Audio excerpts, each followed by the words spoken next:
E hoje nós temos a grata satisfação, a alegria de receber novamente o nosso companheiro Volney, que veio lá de Mount Vernon, viajou essa longa distância em Nova York e trouxe hoje também sua esposa para nos prestigiar.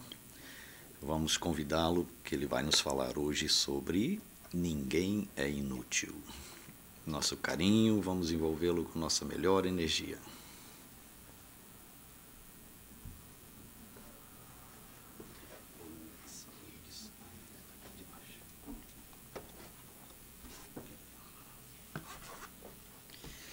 Bom dia a todos, que a luz de Jesus possa nos envolver neste momento e que nós possamos compreender essa passagem evangélica onde nós vamos falar, como o André colocou, ninguém é inútil. Na verdade, esse tema trata da humildade. E a humildade é uma virtude que nós precisamos desenvolver para podermos viver melhor. Essa virtude, ela nos auxilia muito na compreensão da vida e nos auxilia no sentido de nós diminuirmos a problemática que nós estamos inseridos. Muitas vezes é uma problemática que nós não nos damos conta que estamos sendo demasiados orgulhosos. Então, como disse a leitura, Jesus veio e está aqui conosco e vai continuar conosco para todo sempre, que é o seu evangelho, é os seus ensinamentos. Então esse tema sobre a humildade é um tema que está no evangelho, no capítulo 7, no item 6, e que Emmanuel, o mentor de Chico Xavier, no ano de 1964, no Centro Espírita de Uberaba, ele propôs ao Chico Xavier que a cada capítulo do Evangelho que fosse estudado na casa espírita, que Emmanuel iria ditar uma página. E aí formaria-se um livro, que se chama o livro Esperança. E em relação a esse capítulo 7, Emmanuel ditou essa página, Ninguém é Inútil, porque ele poderia ter colocado, todos nós somos úteis, mas ele preferiu colocar ninguém é inútil, porque se ele estava falando de humildade e logo o nosso maior problema é o orgulho, por certo que ele precisava colocar um tema que nos chamasse a atenção. Ninguém é inútil. Se ele diz que nenhum de nós é inútil, ele nos coloca numa posição, olha, nós podemos produzir, nós podemos trabalhar, nós não podemos usar de desculpa, porque nós somos úteis. Ele está dizendo que ninguém é inútil. Todos servem para algum trabalho, todos têm aptidão para alguma atividade. Então, a primeira intenção de Emmanuel foi tirar de nós essa possibilidade de que nós íamos, eu não vou fazer, porque na condição que sou, eu acho que eu não sou tão útil assim. Porque o nosso orgulho faz com que nós nos diminuímos. Nós diminuímos as nossas capacidades porque nós não acreditamos em nós mesmos. Se falar assim, todos os trabalhadores e frequentadores dessa casa espírita são úteis.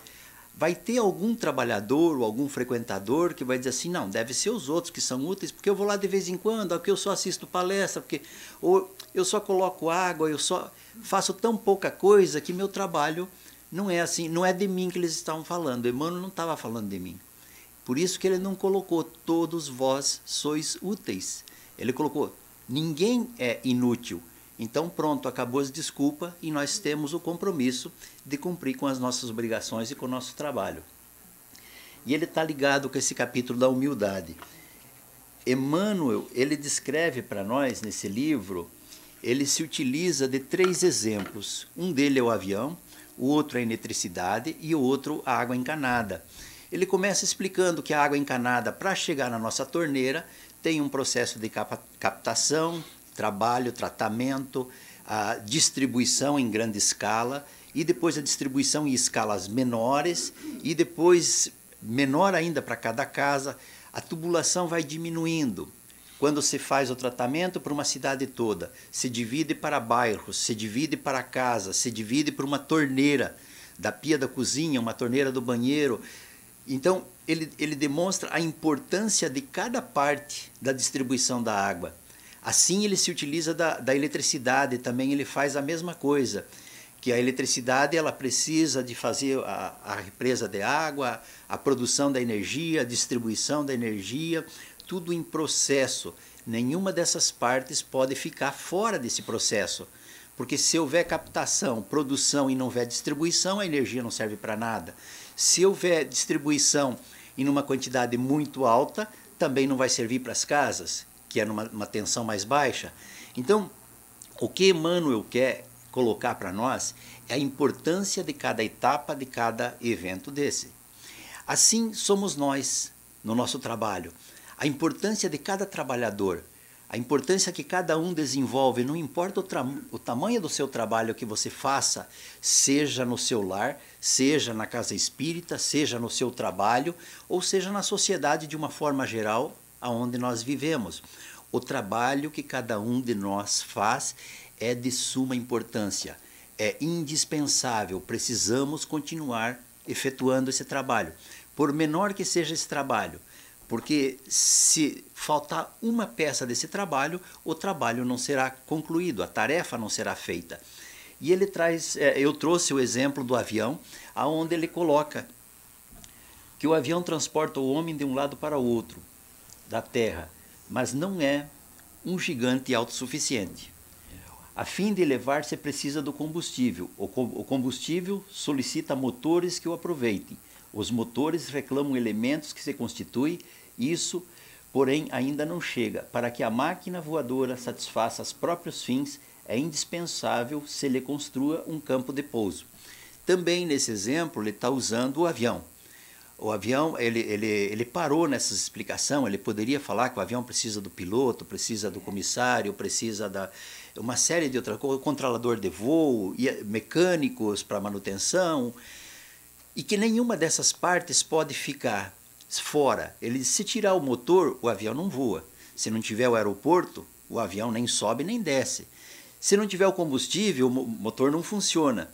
É nesse exemplo que ele está trazendo para nós a importância do trabalho de cada um de nós, que nós não podemos deixar de efetuar o nosso trabalho, mas o nosso orgulho impede que nós assim observemos. Nós achamos que não, mas o que eu faço na casa espírita não é importante, ou a forma como eu faço não é boa o suficiente. Eu não vou fazer a prece lá na frente porque eu não sei fazer, eu não faço uma prece boa, eu não sei ler direito, eu não sei falar em público direito. É verdade, nós não estamos assim preparados como gostaríamos, né? Ou como precisávamos que fosse, mas se nós somos espíritas e acreditamos na reencarnação, é um trabalho progressivo e que ele deve ser desenvolvido na medida das nossas possibilidades e na medida das oportunidades que temos. Se nós estamos sendo convidados a fazer uma prece, quem está nos convidando já sabe que nós somos capazes de vir aqui. Nem que seja uma prece simples, como a prece do José, na época dos escravos, que ele era um escravo, e não lhe era permitido que entrasse na igreja. Então ele passava em frente da igreja e falava, né, porque ele não podia entrar, ele falava assim, Jesus, é o José, estou aqui, e ia embora. Jesus, é o José, quer dizer, era uma prece simples, mas quando ele ficou doente, que ele foi desencarnar, Jesus é que estava presente, só José, aqui é o Jesus, eu vim te ajudar, né? E era uma prece, não era uma prece elaborada com lindas palavras, com uma prece que comovesse a todos, era particular dele, do coração dele. Jesus, estou aqui. Então, nós podemos efetuar esse trabalho e fazermos parte dessa obra toda que nós somos chamados, que é essa vida que nós estamos vivendo, do nosso espírito para a evolução do nosso espírito. Então, a importância de nós desenvolvermos em nós a humildade. Por que nós vamos desenvolver a humildade? Qual é o lucro que nós vamos ter? Qual é o objetivo disso? Se nós formos humildes, nós já não entramos em tanta discussão com nossos companheiros, nós teremos uma aceitação melhor, nós teremos humildade para compreender a cada situação que se aproxima da gente, então nós vamos ter uma tranquilidade maior na vida. Com isso, nós vamos trazer menos problema para a nossa vivência. Nós não vamos ter tantas dificuldades como de costume a gente tem. Muitas vezes, a maioria dos nossos problemas são criados por nós mesmos, por dificuldades que nós criamos. Discussão desnecessária, contrariar, discutir coisas que nem eu, nem o meu companheiro vai poder mudar. São coisas que nós não mudamos, que está fora do nosso alcance, e nós ficamos perdendo o nosso tempo discutindo essas coisas que não nos levam a lugar nenhum. E nessa passagem ele continua falando, no dicionário das leis divinas, as nossas tarefas têm o sinônimo de dever. Bom, o dicionário das leis divinas. Então nós precisamos nos compreender por que estamos aqui, quem somos nós e o que viemos fazer. Ou será que nós estamos só assim de passagem e não temos nenhuma responsabilidade? As tarefas que nós somos chamados a resolver, nós temos que encarar essas tarefas como um dever, porque está no dicionário das leis divinas. Um dever porque nós assumimos esse compromisso quando nós programamos a nossa reencarnação atual. Quando nós estamos fazendo aquele acordo de programação de reencarnar nessa ocasião, nós assumimos as tarefas, e isso é um dever para nós executar. E qual é essa tarefa? De nós nos melhorarmos na medida do possível, conforme o nosso esforço, a cada dia, fazer a nossa parte. Atendemos à obrigação para que fomos chamados no clima do bem. Todas as obrigações que fomos chamados no clima do bem. E isso nós podemos falar da casa espírita. Qual é o trabalho que me pedem para que eu faça? O que eu posso contribuir? Mas pode ser no meu lar, na minha família. Qual é o papel que eu represento na minha família? Eu sou o marido, eu tenho uma esposa, eu tenho filhos, não tenho filhos. Qual é o meu comportamento perante a minha esposa? Eu tenho sido honesto, tenho cumprido com a minha obrigação de um marido. Nós estamos falando aqui de um marido cristão, ou de uma esposa cristã, ou de filhos cristãos. Porque não é porque é filho que não tem compromisso. A gente sabe que o filho, ele só é mais novo nessa encarnação. Mas ele é um espírito antigo, como nós.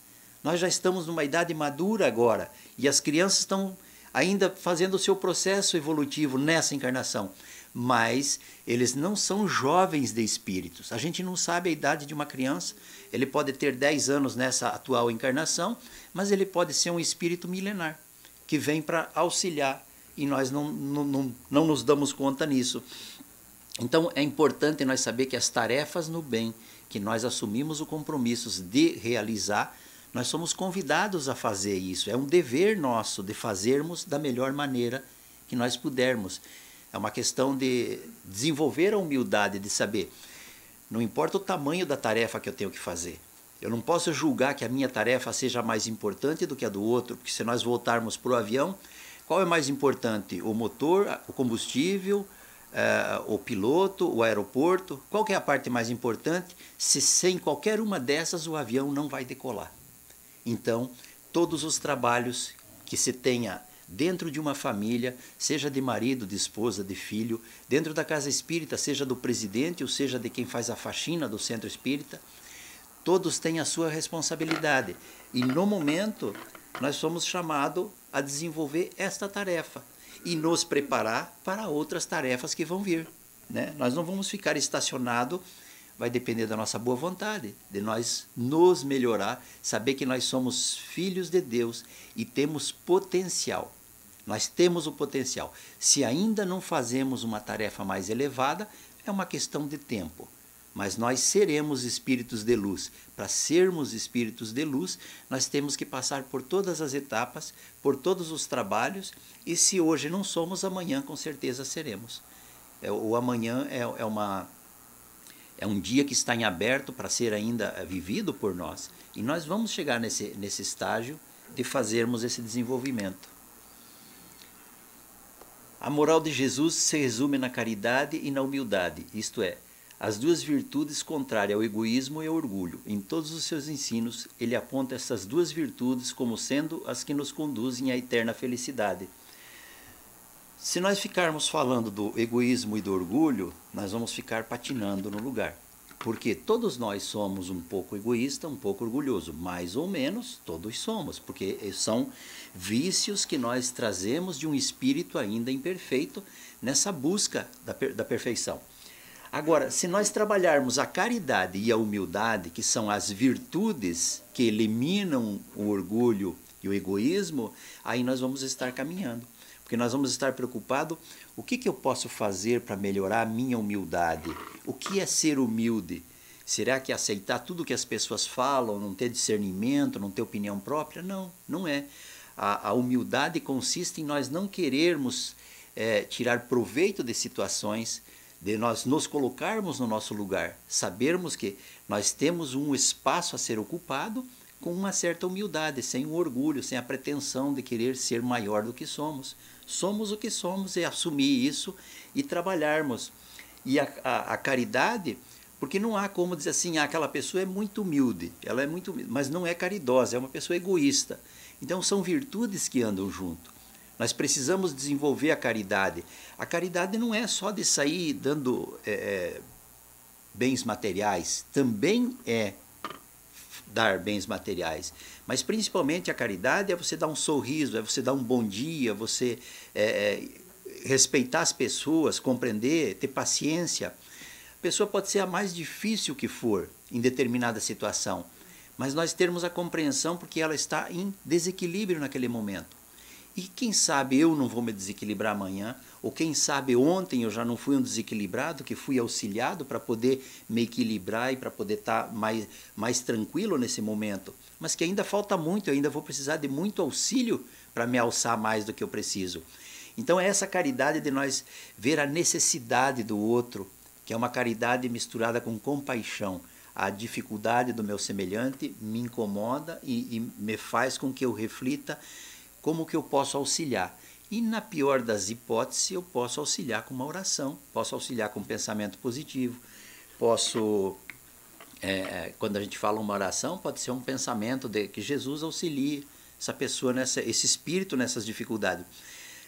Porque a gente nunca sabe por que o espírito está passando por aquela dificuldade, o que ele fez em vidas anteriores, o que é que ele plantou para estar colhendo isso agora. Eu não sei. É bom que eu não saiba, porque eu não dou conta dos meus problemas, mas eu posso, sem querer saber quais foram as plantações do meu semelhante em vidas anteriores para estar sofrendo as consequências agora, eu posso pedir que Jesus alivie, que Deus tenha compaixão dele e trabalhar nesse sentido, nessa corrente de pensamento positivo, fazer com que os meus pensamentos sejam pensamentos do bem, que seja sempre querendo levar o auxílio para as pessoas. O orgulho e a humildade são os dois polos do coração humano. Um atrai o bem, o outro o mal. Um tem calma, o outro a tempestade. A consciência é a bússola que indica a rota conducente a cada um deles. Nós temos tanto o orgulho como a humildade, nós temos em nós. Isso quando fomos criados por Deus, Ele colocou em germe em cada um de nós todos os germes de todas as virtudes, seja da caridade, da indulgência, seja da humildade, e nós temos que trabalhar. Não é uma semente que vai crescer deixando ela no solo seco, precisa de um solo bem preparado. Então nós sabemos que se nós tivermos humildade, nós sempre vamos agir com calma, ou vamos agir com o máximo de calma que nos é possível para resolver. Se nós formos orgulhosos, com certeza nós vamos agir sempre com uma tempestade. Se a pessoa fala uma palavra, ela já é uma metralhadora soltando palavras contrárias ao nosso semelhante. Por que nós fazemos isso? Porque somos espíritos imperfeitos, não tem nenhum mal nisso, não tem nenhum problema nisso.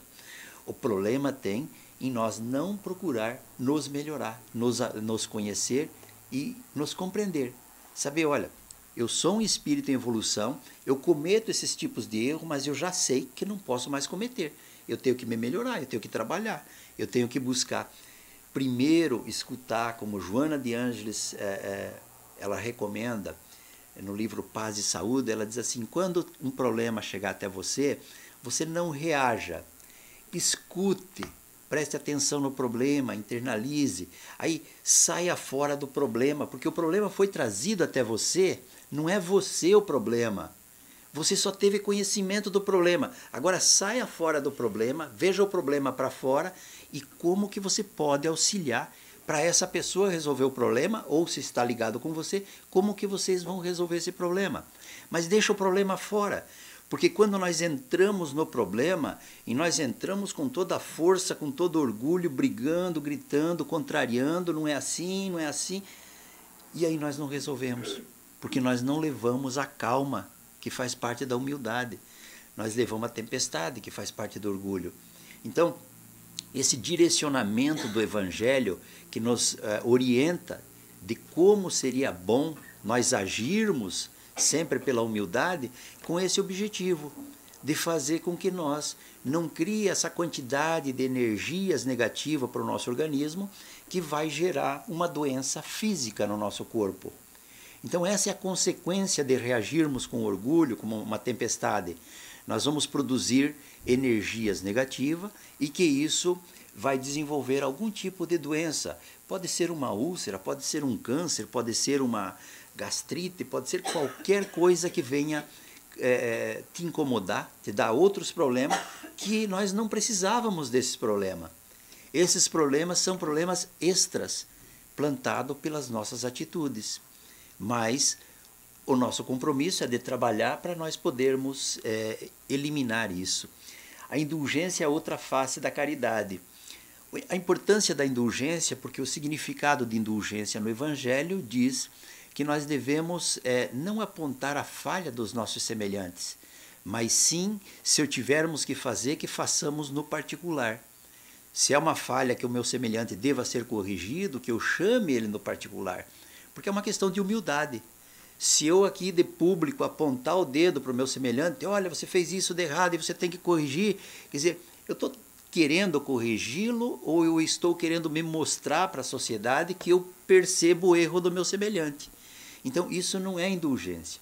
A indulgência consiste em amenizar as falhas dos nossos semelhantes, não chamar atenção em público, porque nós estamos trabalhando a humildade. Então, eu chamo no particular, ninguém precisa ficar sabendo, e eu comento, olha, você fez determinada coisa que não está de acordo, mas isso no particular, ele vai ter mais recepção, e se ele concordar, eu vou ter ganho um amigo nessa questão. E eu vou estar trabalhando a humildade, ao fato que se eu apontar o defeito dele, eu vou estar trabalhando no meu orgulho, mostrando para a sociedade que eu sou um bom juiz, ou então um bom guardião da moral e dos bons costumes dos outros, né? Porque a minha moral e os meus bons costumes ficaram muito longe de mim. Então, essa é a responsabilidade do Evangelho, simplesmente nos dirigirmos para o que é bom, para o que é certo. E nós temos o livre-arbítrio de fazermos essa escolha. Se for do meu entendimento, se eu concordo com isso, eu vou começar a trabalhar a humildade, a caridade, a indulgência. Vou começar a ver o meu semelhante que se ele está cometendo erro hoje, eu também cometi ontem, ou eu vou cometer amanhã, porque nós somos espíritos num planeta de prova e expiação, nós somos espíritos imperfeitos, mas nós estamos caminhando, e como falou Emmanuel, colocando nós como cada uma peça desse avião, esse avião chamado planeta, ele só vai decolar se cada um fizer o seu trabalho. Se nós tirarmos uma peça desse conjunto, vamos resolver o problema, vamos expulsar o que está cometendo erro aqui no nosso centro. Você só vai expulsar o problema, mas o problema vai continuar. E o trabalho não vai ser concluído. Podemos até terminar esta encarnação, todo mundo feliz, com o trabalho desenvolvido. Na próxima encarnação, lembra aqueles que vocês expulsaram, agora vocês vão voltar, vocês vão abrir outro centro espírita, vocês vão conviver com ele, vocês vão aprender a se amarem para concluírem o trabalho. Então, o avião precisa estar com todas as suas peças, tudo completo, para que ele possa voar.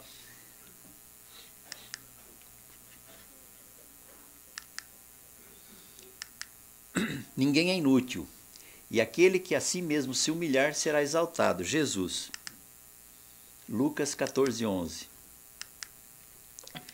Será o maior no reino dos céus aquele que se humilhar e se fizer pequeno como uma criança, isso é, que nenhuma pretensão alimentar de superioridade ou infalibilidade. Evangelho segundo o Espiritismo, capítulo 7, está no item 6. Na verdade, Jesus se utiliza das crianças, porque as crianças, de uma forma geral, nessa idade de 0 a 7 anos de idade, elas ainda estão vivendo, não estão conscientes do espírito que são. Porque porque são espíritos já antigos e que estão vivendo como crianças nessa faixa etária. Então, é mais fácil nós educarmos as crianças de 0 a 7 anos, nós temos mais facilidade de educá-las, porque elas estão aprendendo. Depois dessa idade já consegue se educar, lógico, mas é mais difícil, porque já começa a despertar nessas crianças o espírito que elas são, com os vícios e as virtudes que elas já trazem de outras encarnações. E Jesus se utiliza das crianças dizendo que as crianças, de uma forma geral, elas não têm esse ar de superioridade. Se nós colocarmos aqui 4 ou 5 crianças brincando, elas não se acham superior. Elas querem, se for menino, querem o mesmo carrinho, se for menina, querem a mesma boneca. Isso é uma coisa natural de criança. Mas elas não se acham assim, não, eu sou superior, então eu tenho que pegar a boneca rosa, ou a boneca verde, ou a boneca de cor que seja. Elas não têm esse pensamento, elas não sabem o que é superioridade. Elas não sabem o que é infalível. Errar para elas é caiu, mamãe. Né? A reação de uma criança, caiu, mamãe. Derrubei, sujou. Elas não querem ser superiores, elas não têm medo de errar, elas não sabem o que é errar, na verdade. E Jesus se utiliza disso, essa simplicidade das crianças, para que nós adultos, agindo como crianças, para sermos espíritos mais humildes, menos orgulhosos. Porque as crianças agem assim, nós adultos não. Nós adultos nós disputamos tudo e todos, que vai de trabalho, de carro, de casa. Mas se os dois comprar casa, mas a minha é maior que a tua. Mas se as duas são do mesmo tamanho, mas a minha é mais bonita porque a cor é diferente. Nós somos orgulhosos por nascença, nós queremos disputar. Por que nós temos que ser superior a alguém? Se todos somos filhos de Deus, se todos ocupamos o mesmo espaço, se todos somos imprescindíveis nessa obra de Jesus, somos indispensáveis, todos nós somos necessários, e nós ficamos discutindo se a minha blusa é mais bonita do que a sua blusa, ou a minha casa é mais bonita que a sua casa. Essa intenção de orgulho, de superioridade, e de que eu nunca cometo erro, só quando eu abro a boca, mas daí... Achar que eu não cometo erro, mas por que eu não cometo erro e os outros cometem erro, se nós somos espíritos no mesmo planeta, no mesmo estágio, nas mesmas lutas? Pode ser que determinada pessoa cometa menos erro do que uma outra pessoa, claro, tem isso, tem pessoas que têm mais controle, tem pessoas que têm mais visão, então elas cometem menos erros, mas também cometem erros. Ninguém está livre do erro, porque a hora que nós não errarmos mais, nós não encarnaremos nesse planeta. Esse planeta é para quem ainda comete erros. Então nós nos colocamos numa posição de infalíveis, criticamos o nosso semelhante, mas não porque nós somos perfeitos, nós criticamos porque é uma falta de humildade nossa. O nosso orgulho ainda tem que ser trabalhado, porque quando nós passarmos a respeitar a capacidade de cada um, nós vamos ver que o nosso semelhante às vezes comete erro, às vezes comete acerto, às vezes não está com a razão, às vezes está com a razão. E assim como nós. E aí a gente vai aprendendo a respeitar. E quando nós aprendemos a respeitar, nós damos o primeiro passo. Porque se nós aprendemos a respeitar, nós começamos a aprender a amar. Que é o passo seguinte. Ninguém ama se não consegue respeitar. Primeiro a gente aprende a respeitar. Então a gente respeita, aprende a respeitar a religião dos outros, a cor de cada um, a maneira de cada um, a opinião política de cada um. Eu posso não concordar com a sua opinião, mas eu respeito, porque é um direito seu de ter opinião política, de ter a sua opinião. Ela não tem que ser igual à minha. Quem vai saber se eu que estou certo ou você que está errado só porque nós temos opiniões diferentes? Então, palavras do Divaldo, é um momento muito delicado da nossa política, mas que nós temos que praticar o respeito à opinião dos outros. Respeito. Mas está errado na sua opinião. Respeita, deixa ele crescer. Se ele está com erro, deixa ele crescer, deixa ele entender. A hora que ele tiver o crescimento e o entendimento necessário, ele também vai concordar ou vai mudar de opinião. Quantas vezes nós já mudamos de opinião em determinadas outras coisas, que nós achávamos que não, isso aqui é certo, é certo, é certo. Passa um tempo, nossa, eu estava totalmente enganado, como é que eu não percebia isso? Então, são coisas assim que a gente não faz por maldade. Nós não estamos aqui, se nós fizéssemos por maldade, nós nem viríamos aqui hoje. Se nós estamos aqui, é porque nós estamos buscando o acerto, nós estamos tentando o acerto. Não é porque nós estamos aqui para errar, viemos aqui para aprender. Vamos lá na casa espírita hoje aprender como é que se comete erro. Claro que não. Nós viemos aqui porque, olha, nós estamos insatisfeitos com aquilo que nós vemos fazendo e nós queremos mudar, nós queremos nos aproximar da felicidade. A caridade e a humildade nos aproxima da felicidade.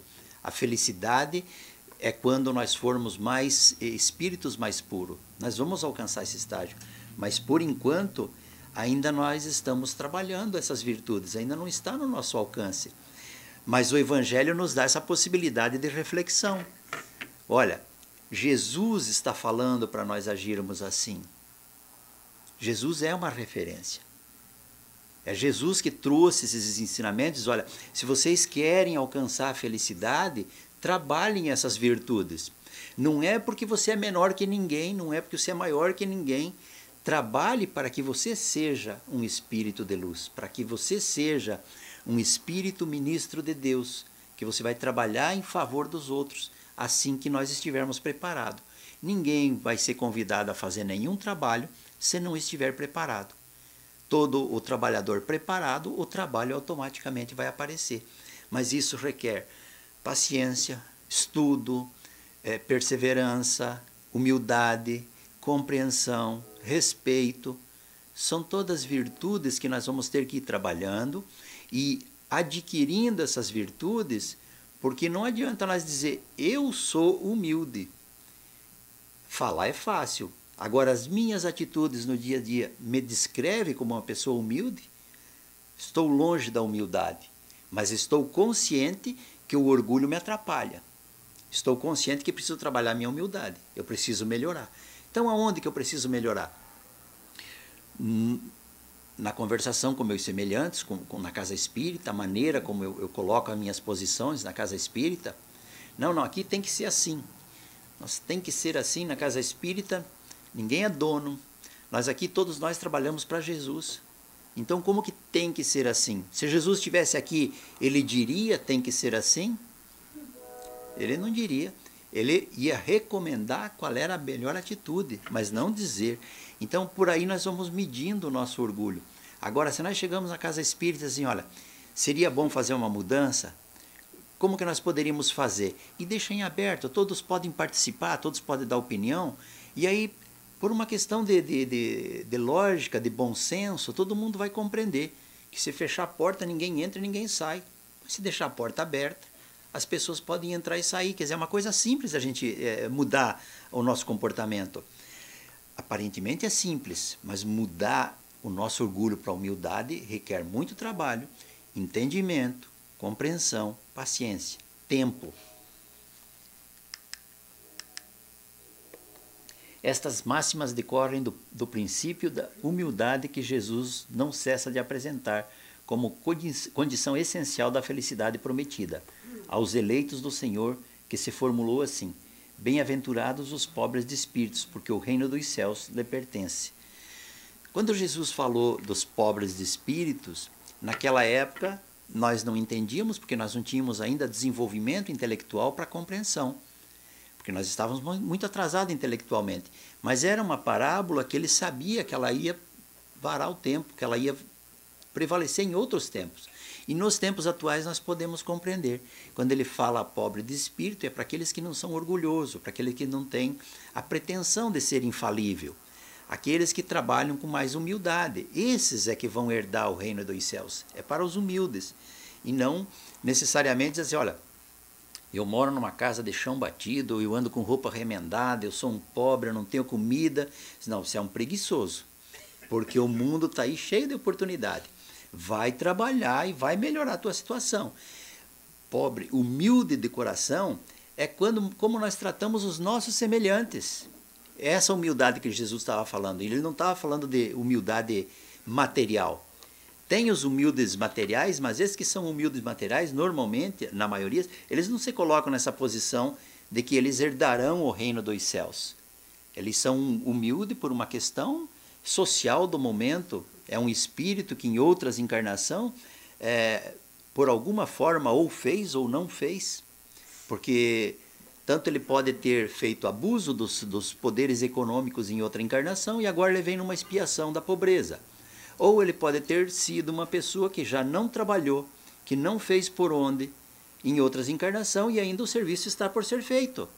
A evolução não se dá por osmose, não se dá por vontade, não se dá por bondade de Deus. A evolução se dá pelo trabalho. Está no livro Céu e Inferno. A carne é fraca. Aquele capítulo trata exatamente de que o nosso aperfeiçoamento, tanto moral como físico, se dá através do trabalho. O trabalho que cada um desenvolve é que vai fazer a sua evolução, seja ela do corpo físico, seja a evolução material, seja a evolução que for, espiritual, moral, intelectual. Alguém se forma numa faculdade sem nem fazer inscrição? Não. Isso é uma coisa simples a gente compreender. Se a pessoa realmente almeja fazer um curso superior, ela tem que procurar uma universidade, tem que se preparar. Tem que ter o diploma do ensino básico, faz a sua matrícula e tem que frequentar por no mínimo 4 a 5 anos uma faculdade. E isso nós estamos falando de muito trabalho, de muito esforço para alcançar o objetivo. Então, o desenvolvimento moral é a mesma coisa. Nós não vamos alcançar o desenvolvimento moral ou sermos pobres de espíritos, espíritos humildes, espíritos que compreendemos que tudo o que nos acontece tem uma causa que está em Deus. Nós podemos não compreendermos o que está acontecendo e por que está acontecendo. Deus sabe. Deus sabe. Tudo está no controle. Então nós vamos acompanhando, se nós realmente tivermos fé em Deus, nós vamos acompanhando que todos os seus acontecimentos têm um porquê. Quem leu aqui o livro Brasil, Coração do Mundo, Pátria do Evangelho. Nesse livro, só umas pinceladas rápidas, tudo o que se falava naquela época para D. Pedro II assumir o comando do Brasil aos 15 anos de idade, no plano material os políticos eram contra, porque não pode, porque é um menino, porque não tem experiência, porque não tem conhecimento. No plano espiritual, eles sabiam que ele, está escrito no livro, ele era o mais bem preparado para aquele momento do Brasil e que ele deveria assumir. E o plano espiritual estava trabalhando seriamente para que ele assumisse o Brasil naquele momento, porque ele era o melhor que tinha para o Brasil naquele momento. Essa rápida colocação, leiam o livro que vocês vão compreender toda a colocação desse livro, porque nós ficamos perdendo tempo criticando os nossos familiares e amigos porque eles pensam diferente do que nós na política atual. E nós desconsideramos que tem um propósito maior que vem de Deus, que vem da espiritualidade, que tudo está sendo trabalhado no mundo espiritual para que o melhor aconteça para nós. Mas se o melhor for algo que não seja bom, por algum motivo nós deveríamos passar por isso. O melhor vai acontecer. O resultado nós não conseguimos ver nesse primeiro momento. Nós não conseguimos, nós não temos essa visão. Mas Deus sabe, Jesus sabe qual é o propósito daquilo que nos acontece hoje, aonde que nós vamos chegar. É como a parábola dos pobres de espírito. Quando Jesus falou essa parábola, nós não estávamos preparados. Hoje nós estamos. O que acontece hoje no nosso mundo, em qualquer país do mundo, o que está acontecendo hoje, desagrada uns, agrada outros e nós não entendemos. Mas tem um fim, que é o progresso, e nós vamos compreender, no futuro nós vamos compreender e entender o porquê de cada segmento desse. A mesma ideia fundamental se nos depara nesta outra máxima: seja vosso servidor aquele que quiser tornar-se o maior. E nesta outra: aquele que se humilhar será exalçado, aquele que se elevar será rebaixado. O Evangelho nos coloca essa colocação: olha, se você quer ser servido, sirva. Porque se você quer ser servido, alguma coisa está errada. Você está trabalhando mais o orgulho de que eu tenho que ser servido, eu tenho que ser. Quando na verdade eu devo ser. Eu devo ser a pessoa que serve, a pessoa que consola, a pessoa que enxuga as lágrimas, a pessoa que auxilia. Esse é meu trabalho. Esse é o nosso trabalho. E se uma hora eu precisar que alguém enxugue as minhas lágrimas, tenho certeza que vai ter alguém próximo de mim que vai retribuir. Porque aquilo que eu planto eu colho. Então, aquele que quiser ser o servidor, né, que quiser ser servido, que seja o servidor. E aquele que se humilhar será exalçado. Quantas vezes nós vemos na nossa sociedade espíritos, pessoas que querem se colocar numa posição de maioral, são os que sabem tudo, são os que são os primeiros, querem estar no topo. E na verdade, aqui nesse planeta até funciona, até dá certo. Mas quando chegar no mundo espiritual, é que você vai realmente saber quem você foi aqui e como você é lá. Então isso cabe uma reflexão para nós não nos elevarmos nesse plano que é material e esperarmos a nossa elevação no plano espiritual. E nós temos exemplos disso no Evangelho. Nós temos, por exemplo, esse não é do Evangelho, é Bezerra de Menezes, que é: o Espiritismo sanciona pelo exemplo a teoria, mostrando-nos a posição de grandes no mundo dos espíritos que eram pequenos na Terra. Bezerra de Menezes.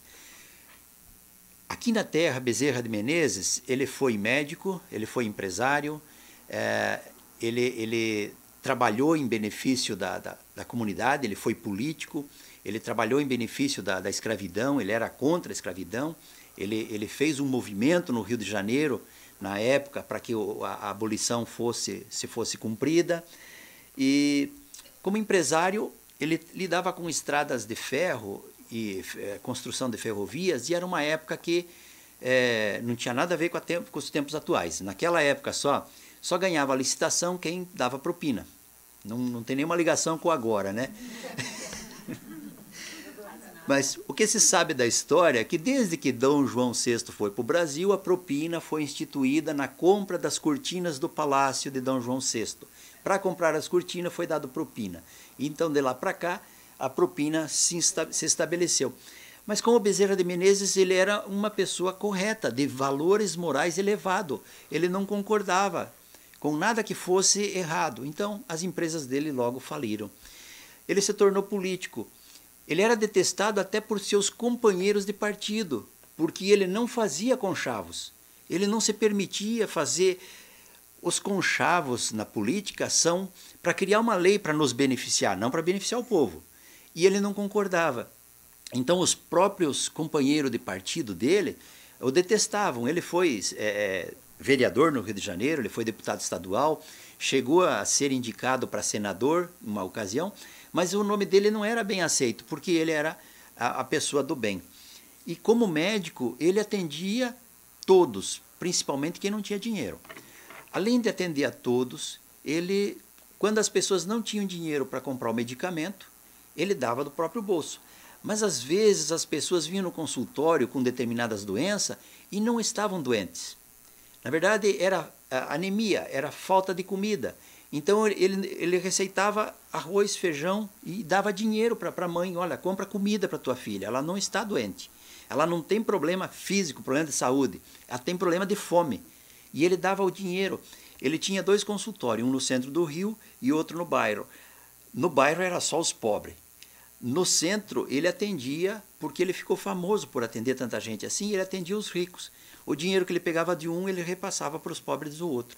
Então Bezerra de Menezes foi uma pessoa assim, no nosso plano, né, encarnado aqui, uma pessoa mediana. Ele nunca foi uma pessoa de destaque, nunca foi, nem como empresário não tinham ele como destaque, como político também não.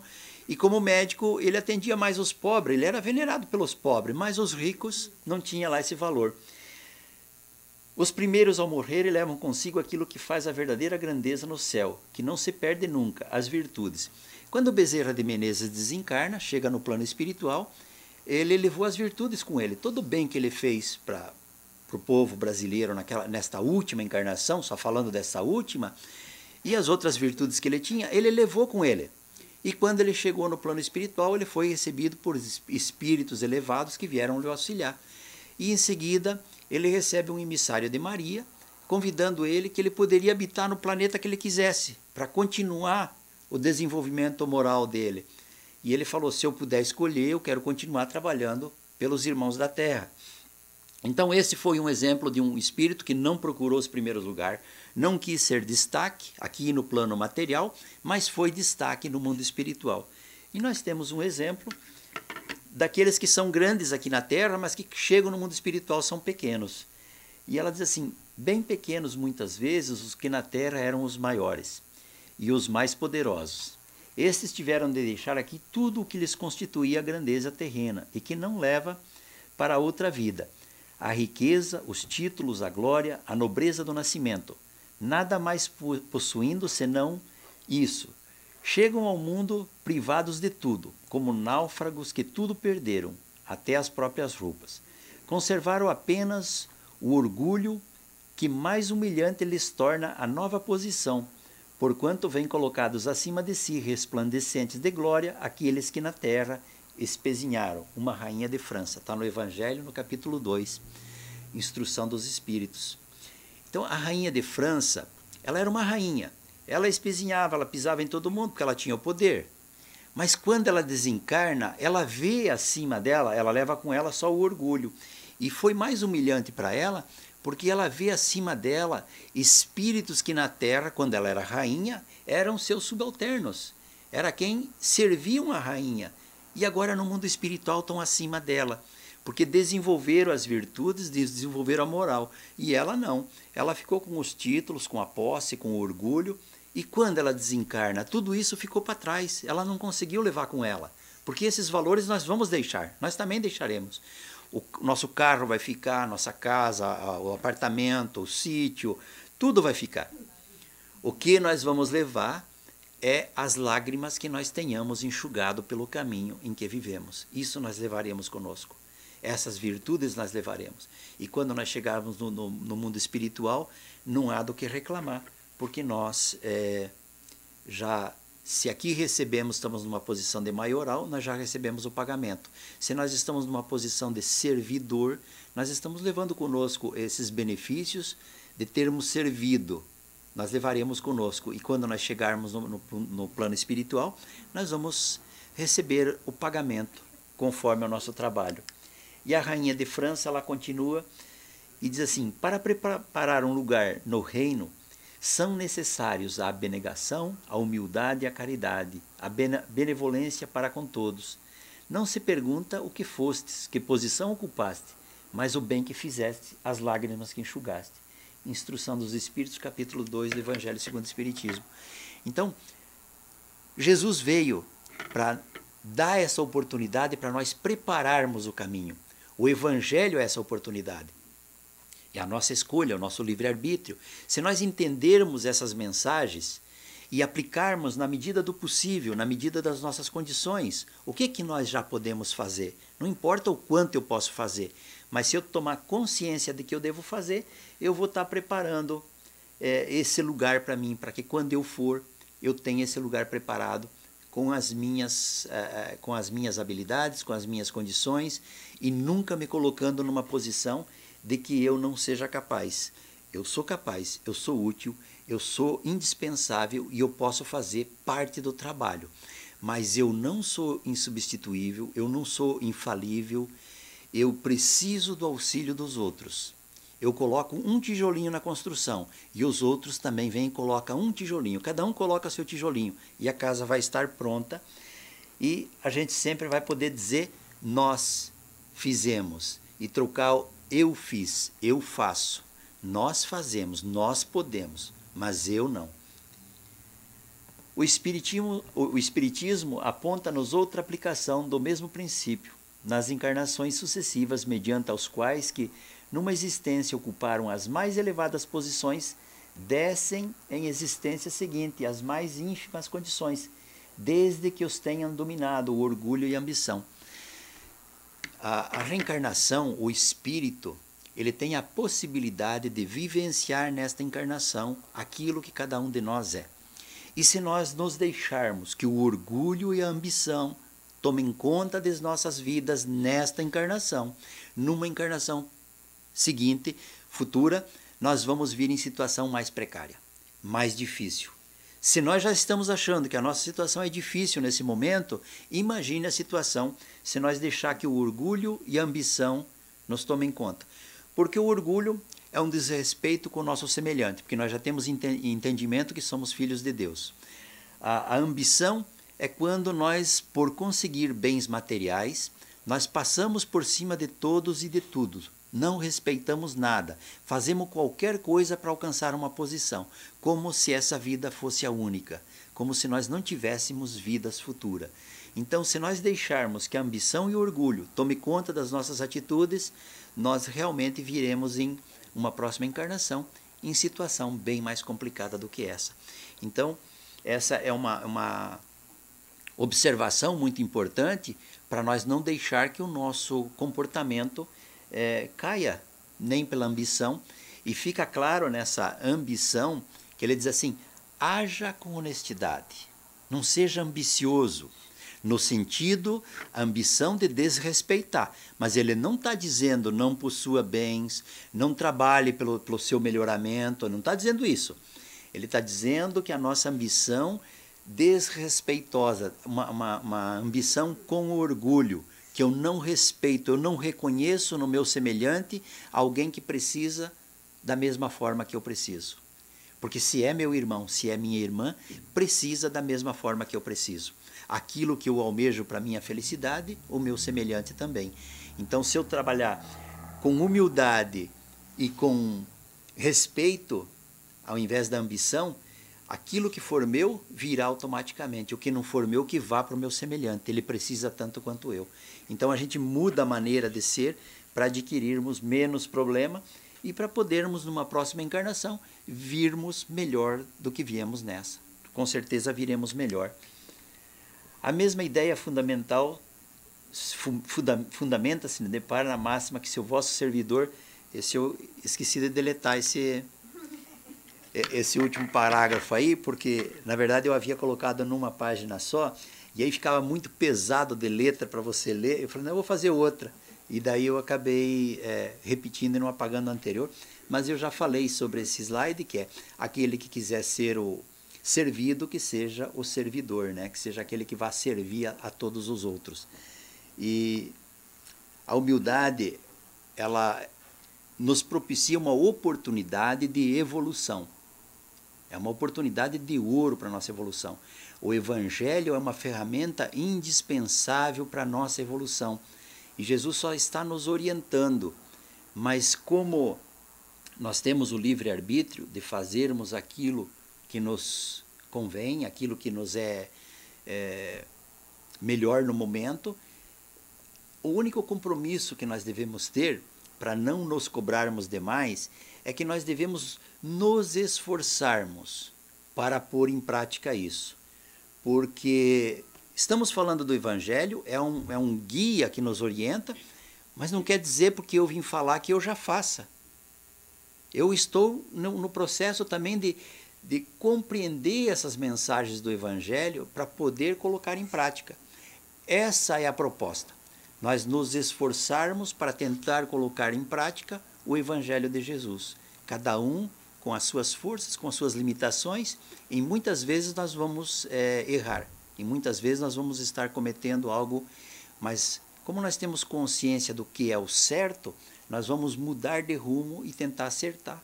E tentar corrigir os erros que porventura nós possamos cometer, porque somos espíritos ainda imperfeitos. Mas mais importante, somos filhos de Deus, somos irmãos, devemos nos respeitar e entender a dificuldade de cada um dos nossos semelhantes. Muito obrigado a todos, que tenham um bom dia e um bom domingo.